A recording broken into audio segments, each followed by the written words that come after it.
Hello my friends, this is a Native American style flute, and what I did with this flute is I put inlay into it, and you can see around here the inlay is black walnut, the flute material is sassafras, and the sound piece is black walnut. It's a 5-hole flute and tuned to the key of A. Let me show you how it's made. This is the process of gluing up and creating the pattern in the flute. And you can see here I have a strip of black walnut embedded and glued in. Here you can see the same strip which has been sanded down. Here's another one, and there's one here missing. So what I'm going to do is show you how this is cut.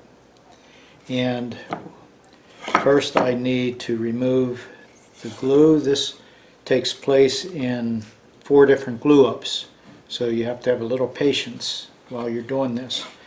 Okay, I'm using the saw kerf in here and filling it with a strip of black walnut. So you want the kerf to have a fairly loose fit. If it's too tight where you have to push in, you'll push the glue out. It will not make a strong glue joint. So I make sure that I apply the glue on the interior surface after the kerf is made, and then I apply glue onto this piece that's going to be inserted. And by putting glue on both surfaces, it's assuring me that there will be glue contact inside that kerf, and that will strengthen the glue joint. And we need to make sure that it's very strong joint, because we're turning this to a pretty thin wall, around 1/8 of an inch to 3/16 of an inch outer diameter or wall thickness. Angle cut is a 15-degree cut, and I have it set up here on my table saw. And what I did was I made this sliding table saw jig. This block here is screwed to the joint, and I cut right through it, and the flute will be clamped onto this for the cut. So let me prepare this for the cut. First thing that I'm going to do is remove the bulk of the material, and then I'll sand it down. So I'm using the bandsaw to pre-cut this.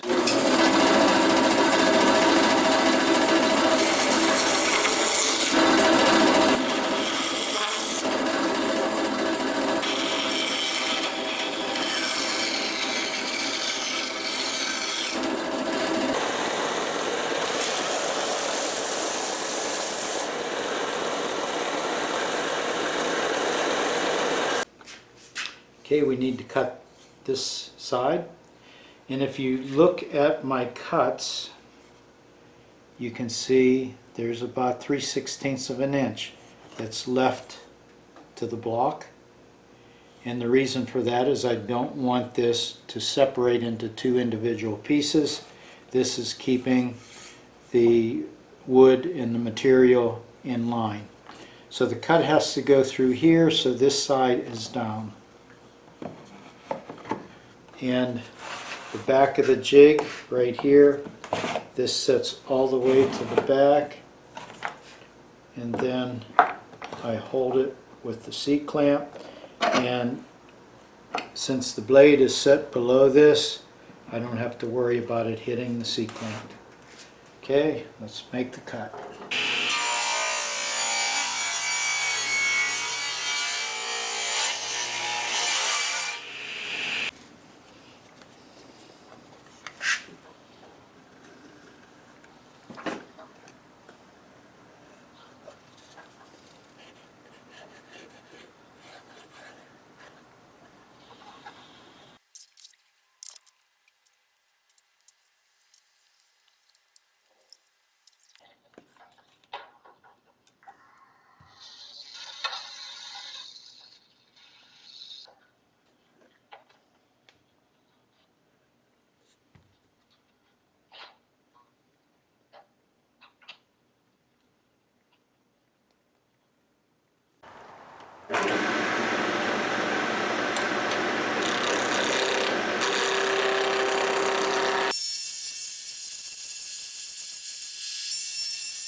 There, finished.